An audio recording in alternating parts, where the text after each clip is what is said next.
Добрый день!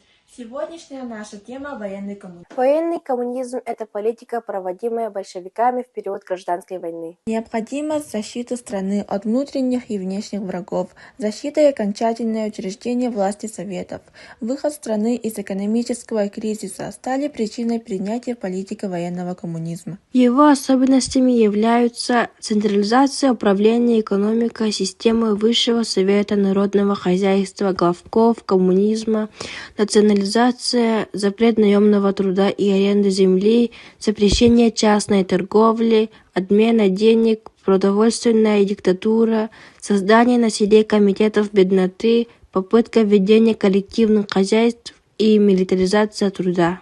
Политика военного коммунизма стала неэффективной при переходе страны к мирной жизни. Она пережила тяжелый экономический и социальный кризис и массовые крестьянские восстания, что привело к принятию новой экономической политики. С вами были Аза и Алена. До скорой встречи!